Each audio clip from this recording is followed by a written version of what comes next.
बिस्मिल्लाहिर्रहमानिर्रहीम इय्याका नअब्दु व इय्याका नस्तईन। अस्सलाम वालेकुम टू ऑल। हम अपनी आज की क्लास में क्लासिफिकेशन ऑफ वायरस के ऊपर डिस्कस करने लगे हैं कि हम वायरस को जो है वो किस किस बेस के ऊपर क्लासिफाई कर सकते हैं। तो भाई वायरस को हम तीन चीज़ों की बुनियाद के ऊपर क्लासिफाई कर सकते हैं। जो सबसे पहली चीज़ है वो है होस्ट।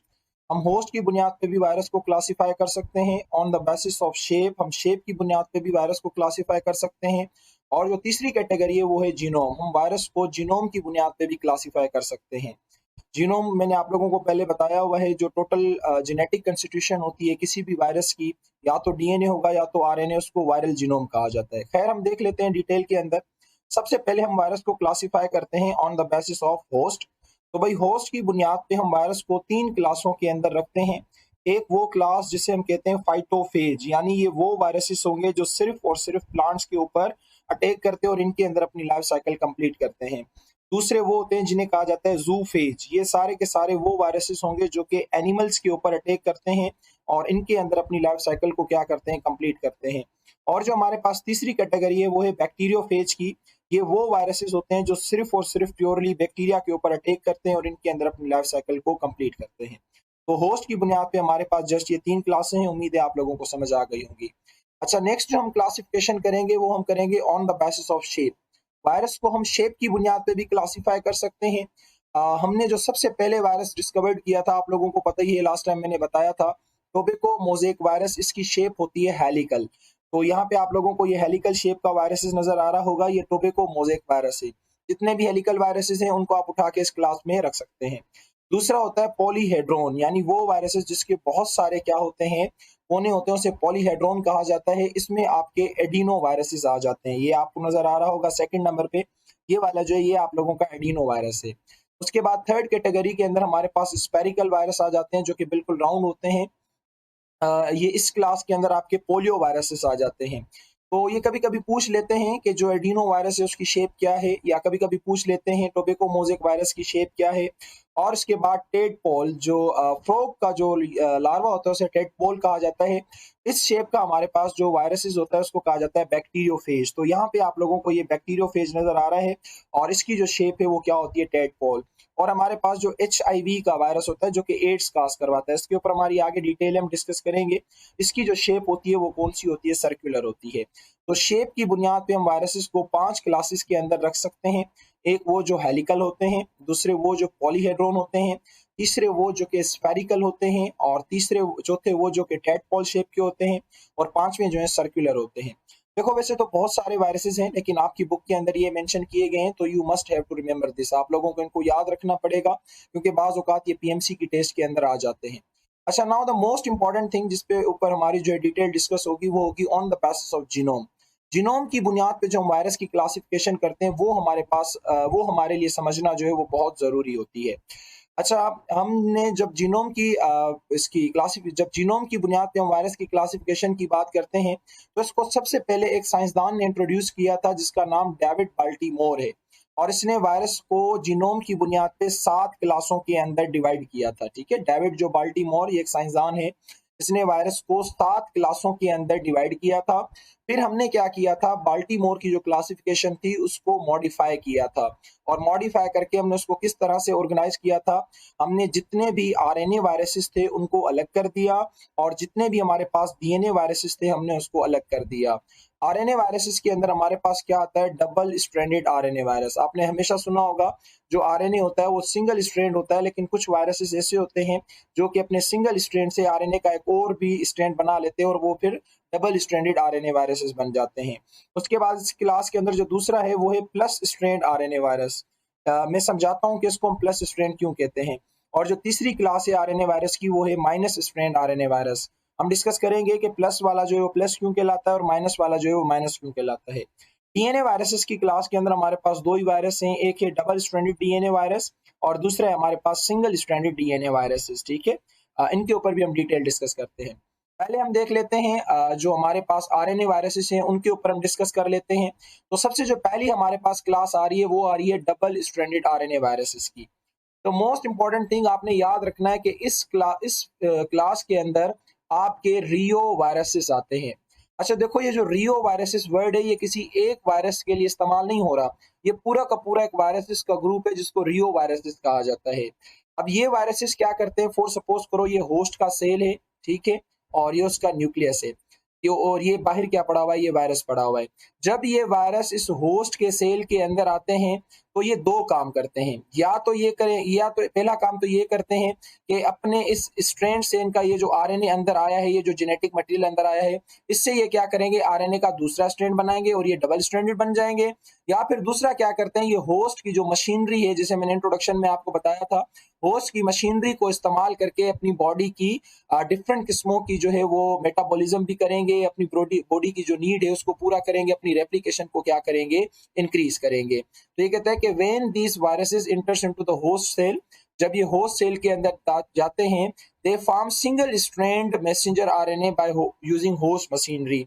ये क्या करते हैं, अंदर जाने के साथ मैसेंजर आरएनए का एक सिंगल स्ट्रैंड बनाते हैं होस्ट की मशीनरी इस्तेमाल करके, जैसा कि मैंने आप लोगों को बताया।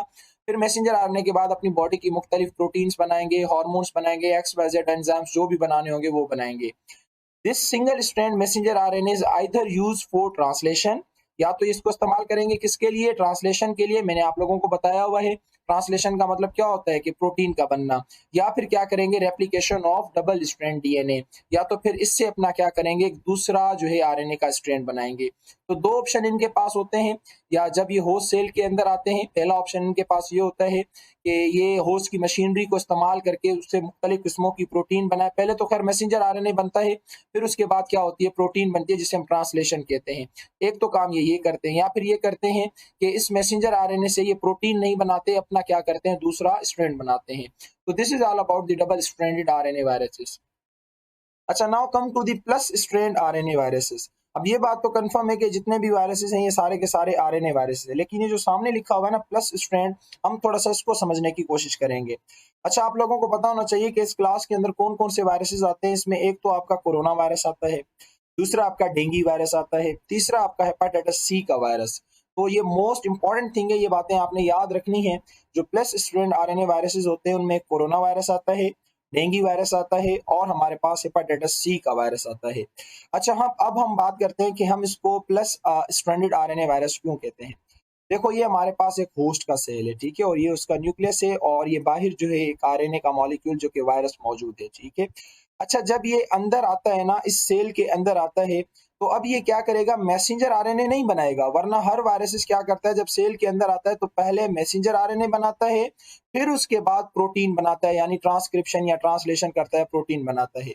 ये वायरसेस वो वायरसेस होते हैं जब सेल के अंदर एंट्री लेते हैं तो ये डायरेक्टली काम करते हैं as a messenger RNA, direct act करते हैं एज अ मैसेंजर आरएनए। इनको मैसेंजर आरएनए बनाने की जरूरत नहीं पड़ती, फिर ये सीधा राइबोसोम्स के पास जाते हैं, वहां पे जाके अपनी प्रोटीन बना लेते हैं। तो देखो कितना अच्छा इनका मैकेनिज्म है। तो जब होस्ट की बॉडी के अंदर जाएंगे तो डायरेक्टली एक्ट करेंगे एज अ मैसेंजर आरएनए, और सीधा किसके पास जाएंगे, राइबोसोम्स के पास जाएंगे, और चुप करके अपनी प्रोटीन बना लेंगे, एंजाइम्स बनाएंगे, हार्मोन्स बनाएंगे, और अपने नंबर को क्या करेंगे, इंक्रीज करेंगे, जो कि इनका मकसद है। देखिए, वायरस आपकी मेरी बॉडी में इसलिए नहीं आता कि उसको कोई गिफ्ट मिलता है, उसको कोई इनाम मिलता है। वो अपनी हमारी बॉडी में सिर्फ इसलिए आता है, वो ये चाहता है कि मेरी नस्ल बढ़ती रहे, मेरी प्रोजेनी बढ़ती रहे, मेरा नंबर इंक्रीज होता रहे। बाकी भले चीजों को नुकसान हो, कुछ भी हो, लेकिन मेरा नंबर क्या हो, इंक्रीज हो। तो इसका मकसद ही यही है। तो जब ये सेल के अंदर आता है तो नॉर्मल क्या होता है कि इनको पहले मैसेंजर आरएनए बनाना पड़ता है, इसके अपने डीएनए से या आरएनए से। फिर उसके बाद ये मैसेंजर आरएनए साइटोप्लाज्म में जाता है, फिर राइबोसोम्स के पास जाएगा, फिर जाके प्रोटीन प्रोटीन बनेगी। लेकिन इन वायरसेस के पास ये एबिलिटी होती है कि जब ये सेल के अंदर दाखिल होते हैं तो ये खुद मैसेंजर आरएनए बन जाते हैं, और सीधा किसके पास चले जाते हैं, राइबोसोम्स के पास चले जाते हैं, और डायरेक्ट जाके प्रोटीन बनाते हैं। इसलिए इनका नाम प्लस स्ट्रैंड आरएनए वायरस है। यहाँ पे मैंने लिख दिया आप लोगों की आसानी के लिए, they are so called as plus strand RNA virus because they act directly act as messenger RNA. ये डायरेक्ट किसकी तरह काम करते हैं, मैसेंजर आरएनए की तरह, after infecting the host cell. जैसे होस्ट सेल को इन्फेक्ट करेंगे, डायरेक्ट मैसेंजर आरएनए की तरह काम करेंगे। As they attack on the host cell, it directly goes to the ribosomes where it produce protein. सीधा जाएगा राइबोसोम्स के पास और जाके अपनी प्रोटीन बनाएगा, और इस तरह से अपनी रेप्लिकेशन करेगा, अपने नंबर को क्या करेगा, इंक्रीज करेगा। इसलिए इसको प्लस स्ट्रैंड आरएनए वायरस कहा जाता है। मुझे उम्मीद है कि ये वाली बात आपको समझ आ गई होगी, और इससे आप लोगों का अगर थोड़ा भी दिमाग काम करता है तो आप लोगों को माइनस स्ट्रैंड आरएनए वायरस भी समझ आ जाना चाहिए। अच्छा, पहले तो आपको पता होना चाहिए कि इस क्लास के अंदर कौन-कौन से वायरस आते हैं। एक आता है आपका रेब्डो वायरस, जो कि रेबीज़ कॉज़ करता है। आपने सुना होगा डॉग, कैट और रैकून के काटने से होती है। दूसरा इसके आ जाते हैं अंदर पैरामिक्सो वायरसेस, जो कि मीज़ल, मम्प्स वगैरह कॉज़ करवाते हैं। ये आगे चल के हम डिस्कस करेंगे, आपकी बुक के एंड में दिए हुए हैं, तो आपने परेशान नहीं होना। अभी जस्ट आपने ये याद रखना है, जो हमने पहली क्लास पढ़ी थी उसके अंदर आपके रियो वायरसेस आते हैं, यानी डबल स्ट्रैंडेड वाली में। प्लस स्ट्रैंडेड वाली क्लास के अंदर आपके कोरोना वायरस, डेंगू वायरस और हेपेटाइटिस सी का वायरस आता है। और हमारे पास जो तीसरी क्लास है माइनस स्ट्रेन आरएनए वायरस वाली, इसके अंदर आपका रेब्डो वायरस आता है जो रेबीज काज करवाता है। दूसरा पैरामिक्सो वायरस आता है जो कि मीजल और मम्प्स काज करवाता है। अच्छा, अब हम इसको माइनस स्ट्रेन क्यों कहते हैं? क्योंकि जब ये सेल के अंदर आएगा ना, सेल है और ये एक हमारे पास क्या है, वायरस है, ठीक है। जब ये सेल के अंदर आएगा, तो सेल के अंदर आने के बाद जब ये सीधा राइबोसोम्स के पास जाएगा, तो राइबोसोम्स इसे as a messenger RNA accept नहीं करेगा। तो ये क्या करेगा, पहले मैसेंजर आरएनए बनाएगा, फिर मैसेंजर आरएनए को भेजेगा किसके पास, राइबोसोम्स के पास, फिर जाके अपनी क्या करेगा, प्रोटीन बनाएगा। तो इसलिए इसका नाम क्या लिखा हुआ है, माइनस स्ट्रैंडेड आरएनए वायरस लिखा हुआ है। उसको हम प्लस इसलिए कह रहे थे क्योंकि जैसे सेल के अंदर आ रहा था, सीधा राइबोसोम्स के पास जा रहा था और मैसेंजर आरएनए की तरह काम कर रहा था, और राइबोसोम्स इसे एक्सेप्ट भी कर रहा था। लेकिन जब हम माइनस स्ट्रैंड आरएनए वायरस की बात करते हैं, तो जब ये सेल के अंदर आता है, तो फिर सेल क्या करता है, सेल के अंदर आने के बाद ये कोशिश करता है कि मैं मैसेंजर आरएनए की तरह काम करूं, और सीधा ये राइबोसोम्स के पास जाता है, लेकिन राइबोसोम से लात मार के वापस पीछे भगा देता है, कहता है जाओ मैसेंजर आरएनए पहले बना के आओ, फिर जो है मैं आपको एक्सेप्ट करूंगा। तो ये पहले आता है सेल के अंदर, मैसेंजर आरएनए बनाता है, फिर उसके बाद राइबोसोम्स के पास जाएगा और जो है वो प्रोटीन वगैरह जो भी उसको एंजाइम्स हार्मोन्स बनाने होंगे वो बनाएगा। They are so called as because they can not directly act as messenger RNA. ये डायरेक्टली मैसेंजर आरएनए की तरह एक्ट नहीं कर सकता। अब आप लोगों के जहन में सवाल आ रहा होगा कि जो प्लस स्ट्रैंड है वो क्यों डायरेक्टली मैसेंजर आरएनए की तरह काम कर रहा है, और जो माइनस स्ट्रैंड आरएनए है वो क्यों डायरेक्टली जो है वो काम नहीं कर पा रहा। तो इसमें बेटा जो सीक्वेंस होती है ना, इन स्ट्रैंड की सीक्वेंस होती है, किसी की 5 प्राइम टू 3 प्राइम होती है और किसी की 3 प्राइम टू 5 प्राइम होती है। तो इन सीक्वेंस की वजह से कभी कभी राइबोसोम जो है इनको एक्सेप्ट नहीं करता।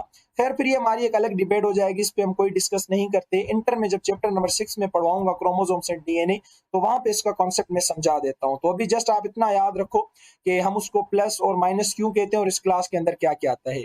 As they enters into the host cell they prepare messenger RNA from RNA. तो पहले ये बेचारा अपना मैसेंजर आरएनए बनाएगा साहबजादा, फिर ये मैसेंजर आरएनए राइबोसोम्स के पास जाएगा, तो तब जाके वो उसको क्या करेगा, एक्सेप्ट करेगा।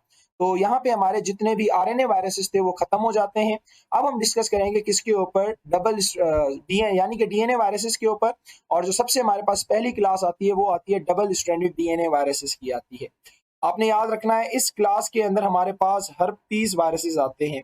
अब ये जो हर्पीज वायरसेस है ये भी एक वायरस नहीं है, बहुत सारे वायरसेस का ग्रुप है। और ये जो वायरसेस है ये मोस्टली क्या काज करते हैं, कैंसर काज करते हैं एनिमल्स के अंदर। ये आपने याद रखना है। डबल स्ट्रैंडेड डीएनए होंगे, यानी इनके डीएनए के आपको कितने धागे मिलेंगे, कितने स्ट्रैंड मिलेंगे, 2 मिलेंगे। इस क्लास के अंदर आपके हर्पीज वायरसेस आते हैं, और ये एनिमल्स के अंदर क्या काज करते हैं, कैंसर वगैरह काज करते हैं। अच्छा, उसके बाद हमारे पास सिंगल स्ट्रैंडेड डीएनए वायरसेस होता है। आपने डबल स्ट्रैंडेड डीएनए तो सुना है, लेकिन मे भी शायद आपने सिंगल स्ट्रैंडेड डीएनए ना सुना हो। ये इसलिए होता है क्योंकि मैंने आपको बताया था कि वायरस की बॉडी बहुत बहुत ज्यादा क्या होती है, छोटी होती है, बहुत ज्यादा। तो जब इसके अंदर इतना स्पेस नहीं होता, तो ये अपने डीएनए के एक ही स्ट्रैंड से क्या करता है, काम चलाता है। This class include parvo viruses. इस क्लास के अंदर आपके कौन से वायरसेस आते हैं, पार्वो वायरसेस आते हैं। ये भी कोई एक वायरस नहीं है, पूरा का पूरा वायरसेस का क्या है, ग्रुप है। ये कहता है as they get entry into the host cell they become double strand then prepare messenger RNA. क्या होगा, ये हमारे पास क्या है, होस्ट का सेल है, ये उसका न्यूक्लियस है, और ये हमारे पास सिंगल स्ट्रैंडेड डीएनए वायरस है। तो जब ये सिंगल स्ट्रैंडेड डीएनए वायरस अंदर आएगा, तो सबसे पहला काम ये क्या करेगा, सबसे पहला काम ये करेगा कि ये इसी होस्ट सेल के अंदर अपने एक डीएनए के स्ट्रैंड से अपना दूसरा डीएनए का स्ट्रैंड बनाएगा। तो डीएनए के कितने हो गए, स्ट्रैंड कितने हो गए, डबल स्ट्रैंड। फिर क्या करेगा, इस डबल स्ट्रैंड डीएनए से मैसेंजर आरएनए बनाएगा, फिर वो मैसेंजर आरएनए होस्ट सेल के राइबोसोम्स में भेजेगा, फिर वो राइबोसोम्स क्या करेगा, प्रोटीन बनाएगा, जो कि एंजाइम्स की फॉर्म में भी हो सकती है, हार्मोन्स या किसी की फॉर्म में भी हो सकती है। तो ये आपने याद रखना है। जो सिंगल स्ट्रैंडेड डीएनए वायरसेस होते हैं, जब ये होस्ट के सेल पे हमला करते हैं तो सबसे पहले अपना दूसरा स्ट्रैंड बनाते हैं। इसे कहा जाता है डीएनए रेप्लिकेशन। ये इंटर के चैप्टर नंबर 6 का टॉपिक है, वहां पे मैं डिस्कस करूंगा, तो आप लोग वहां से पढ़ सकते हैं। तो ये कहता है जैसे एंट्री ली तो सिंगल स्ट्रैंड से इसने अपना डबल स्ट्रैंड बनाया, और फिर क्या करेगा, अपना डबल स्ट्रैंड से मैसेंजर आरएनए बनाएगा, फिर उसको राइबोसोम्स पे भेजेगा, और वहां पे जाके मुख्तलिफ किस्मों की क्या बनती हैं, प्रोटीन वगैरह बनती हैं, और सारा सिस्टम जो है वो चलता है इनका। तो मुझे उम्मीद है कि ये 2 क्लासेस भी आप लोगों को समझ आ गई होंगी। इसकी जो आखिरी क्लास है इसके ऊपर भी हम डिस्कस करते हैं, मैं आप लोगों को समझा देता हूँ। रिवर्स ट्रांसक्रिप्शन वायरस, बहुत कॉम्प्लिकेटेड वायरसेस होते हैं ये। अच्छा, रिवर्स ट्रांसक्रिप्शन का मतलब क्या होता है? आप लोगों ने हमेशा सुना होगा जो आरएनए है ना, आरएनए वो कहाँ से बनता है? डीएनए से बनता है। यानी कि आरएनए को बनाने वाला कौन है? डीएनए है। लेकिन आपने कभी ये सुना है कि आरएनए से बने डीएनए? ये आप लोगों ने कभी नहीं सुना होगा, लेकिन बन सकता है। आरएनए से जो है वो डीएनए बन सकता है। इस प्रोसेस को कहा जाता है रिवर्स ट्रांसक्रिप्शन। आरएनए से डीएनए का बनना ये कहलाता है रिवर्स ट्रांसक्रिप्शन। डीएनए से आरएनए का बनना ये सिर्फ और सिर्फ कहलाता है ट्रांसक्रिप्शन। तो यहाँ पे देखो कितनी मजेदार बात बताई गई है कि आरएनए से ये वायरस क्या करते हैं? डीएनए बनाते हैं। ठीक है, जब इनकी बॉडी के अंदर जो आरएनए होगा वहां से ये डीएनए बनाएंगे। इस प्रोसेस को रिवर्स ट्रांसक्रिप्शन कहा जाता है। अच्छा, अब इस ये प्रोसेस करने के लिए इनके पास एक बहुत बहुत इंपॉर्टेंट एंजाइम होता है जिसका नाम क्या है? Reverse transcriptase. बहुत सारी टेस्टों के अंदर ये पूछा जाता है कि रिवर्स ट्रांसक्रिप्टेज का काम क्या होता है? इसका काम होता है रिवर्स ट्रांसक्रिप्शन करवाना। इट मीन्स के आरएनए से क्या बनवाना? DNA. A process by which DNA is produce from RNA. ऐसा प्रोसेस जिसमें डीएनए बने किससे? आरएनए से, by the help of an enzyme reverse transcriptase. इस एंजाइम की मदद से इस प्रोसेस को क्या कहा जाता है? रिवर्स ट्रांसक्रिप्शन कहा जाता है। इस किस्म के जो वायरसेस हैं वो हमारे पास 2 क्लासों के अंदर फर्दर डिवाइड है। एक होती है सिंगल स्ट्रैंडेड आरएनए वायरस की क्लास विद डीएनए इंटरमीडिएट। दूसरा होता है double stranded DNA viruses with RNA intermediate. समझाता हूं इसका क्या मतलब होता है। पहले हम इस क्लास को डिस्कस कर लेते हैं। जो हमारे पास सिंगल स्ट्रैंडेड आरएनए वायरसेस है विद डीएनए इंटरमीडिएट, इससे क्या मुराद है? इससे मुराद ये है कि जब ये वाले वायरसेस जो सिंगल स्ट्रैंडेड जो आरएनए वायरसेस हैं, ये हमारे पास क्या है? एक होस्ट का सेल है, ठीक है, और ये हमारे पास क्या है? एक सिंगल स्ट्रैंडेड आरएनए वायरसेस है, ठीक है। जब ये होस्ट के सेल के अंदर जाएगा तो ये सिंगल स्ट्रैंडेड जो आरएनए वायरस जब ये होस्ट सेल के अंदर जाएगा तो ये जाते के साथ मैसेंजर आरएनए वगैरह कुछ नहीं बनाएगा। ये क्या करेगा? अपने इस आरएनए से पहले इसके अंदर बनाएगा डीएनए। सही है, पहले इसके अंदर क्या बनाएगा? डीएनए। तो आरएनए से डीएनए बन गया with the help of reverse transcriptase. इस प्रोसेस को क्या कहा जाएगा? Reverse transcription. फिर उसके बाद ये क्या करेगा कि अपना डीएनए जो होगा वो होस्ट के डीएनए के साथ कंबाइन कर देगा। ठीक है, ये होस्ट का डीएनए और अपना डीएनए, इन दोनों का डीएनए मिल जाएगा। दोनों का डीएनए कंबाइन करने के लिए से एक एंजाइम की जरूरत पड़ती है, उसका नाम क्या है? इंटीग्रेज। आप देखें इस मैकेनिज्म को, समझें मैं क्या समझाना चाह रहा हूँ। ये हमारे पास एक होस्ट का सेल है, ठीक है, और ये हमारे पास एक बाहर सिंगल स्ट्रैंडेड आरएनए वायरस पड़ा हुआ है। अब ये जो सिंगल स्ट्रैंडेड आरएनए वायरस है ये क्या करेगा? पहले जब होस्ट की बॉडी के अंदर आएगा तो डायरेक्ट अपनी प्रोटीन नहीं बनाएगा, डायरेक्ट मैसेंजर आरएनए नहीं बनाएगा। पहले इस आरएनए से अपना क्या बनाएगा? डीएनए बनाएगा। इसकी होस्ट की मशीनरी इस्तेमाल करके पहले अपना क्या बनाएगा? डीएनए बनाएगा। फिर क्या करेगा? इस डीएनए को होस्ट के डीएनए के साथ मिला देगा। अपना डीएनए और होस्ट का डीएनए, दोनों का डीएनए क्या हो जाएगा? मिक्स हो जाएगा। इसके लिए एक अदद हमें एंजाइम चाहिए होता है कंबाइन करने के लिए, उसका नाम क्या है? इंटीग्रेज। जब अपना डीएनए और होस्ट का डीएनए दोनों का कंबाइन हो जाएगा इंटीग्रेज की मदद से, तो फिर ये क्या करेगा? इंस्ट्रक्शन सेंड करेगा, मुख्तलिफ किस्मों की प्रोटीन वगैरह बनाएगा और अपने नंबर को क्या करेगा? इंक्रीज करेगा। इस क्लास के अंदर जो वायरसेस आते हैं वो आपके रेट्रो वायरसेस होते हैं, और जिस तरह से ये रेट्रो वायरसेस भी एक पूरा का पूरा ग्रुप है। उन्हीं में से एक ग्रुप के वायरस का नाम क्या है? HIV, जो कि एड्स काज करवाता है, जिसके ऊपर इंशाल्लाह हमारा लास्ट लेक्चर क्या होगा? डिटेल में डिस्कस किया जाएगा। तो मुझे उम्मीद है। अच्छा, इसको विद डीएनए इंटरमीडिएट क्यों कहते हैं? क्योंकि यहाँ पे डीएनए काम करेगा एज अ इंटरमीडिएट की तरह, है ना, क्योंकि हमारे पास रियल सेंस में आरएनए है और हमने इससे इंटरमीडिएट क्या किया है? डीएनए बनाया है। फिर इसके डीएनए को हमने वायरस होस्ट के डीएनए के साथ क्या कर दिया? कंबाइन कर दिया with the help of integrase. अब हम प्रोटीन बनाएंगे, एंजाइम्स बनाएंगे, हार्मोन्स बनाएंगे और अपने नंबर को क्या करेंगे? इंक्रीज करेंगे। इस क्लास के अंदर आपके रेट्रो वायरसेस आ जाते हैं, जो कि पूरा का पूरा वायरसेस का ग्रुप है, और उसी ग्रुप में जो आपका एक वायरस है वो कौन सा है? वो HIV का वायरस है। सही है। अच्छा, उसके बाद हमारे पास नेक्स्ट जो आखिरी क्लास है वो हमारे पास है double stranded viruses with RNA intermediate. अब इस बार जो इंटरमीडिएट होगा वो क्या होगा, आरएनए। पिछली बार जो इंटरमीडिएट था वो क्या था, डीएनए था। देखो अब ये हमारे पास क्या है, एक होस्ट का सेल है और ये उसका न्यूक्लियस है यानी कि डीएनए उसका, और ये हमारे पास क्या पड़ा हुआ है, वायरस पड़ा हुआ है। अच्छा, ये डीएनए वायरसेस है ना, जब ये वायरस अंदर जाएगा तो ये पहले क्या करेगा, ये पहले आरएनए बनाएगा। ठीक है, अब इसकी नेचर देखो कैसी है। ये पहले जब ये डबल स्ट्रैंडेड जो डीएनए आपका वायरस है, ये पहले होस्ट सेल के अंदर आएगा, भाई अंदर आ गया। उसके बाद ये क्या करेगा, डीएनए से आरएनए बनाएगा। अच्छा, फिर आरएनए बनाने के बाद ये प्रोटीन नहीं बनाएगा। क्यों? क्योंकि हमने कहा था ये रिवर्स ट्रांसक्रिप्शन करता है। तो आरएनए बनाने के बाद ये दोबारा से उससे क्या करेगा, डीएनए बनाएगा, यानी रिवर्स ट्रांसक्रिप्शन ये लाजमी करेगा। तो यहाँ पे आरएनए काम कर रहा है एज अ इंटरमीडिएट। तो आप खुद देख सकते हैं यहाँ पे एज अ इंटरमीडिएट हमारे पास क्या है, आरएनए। तो तभी यहाँ पे लिखा हुआ है double strand DNA virus with RNA intermediate. यहाँ पे क्या होगा, आरएनए इंटरमीडिएट होगा, यानी आरएनए से हम क्या करेंगे, अपना डबल स्ट्रैंड डीएनए बनाएंगे। हालांकि देखो शुरू में ये खुद क्या है, डीएनए है, लेकिन फिर भी जब अंदर आएगा तो पहले उससे आरएनए बनाएगा। ये चाहे तो आरएनए से डायरेक्ट मैसेंजर आरएनए बना के अपनी प्रोटीन बना सकता है, लेकिन ये काम नहीं करेगा। ये क्या करेगा, आरएनए से पहले अपना डीएनए बनाएगा, अब फिर अपना डीएनए होस्ट के डीएनए के साथ क्या करेगा, वही सेम प्रोसेस इंटीग्रेस एंजाइम की मदद से कंबाइन करेगा, और कंबाइन करने के बाद फिर मुख्तलिफ किस्मों की प्रोटीन एंजाइम्स बनाएगा।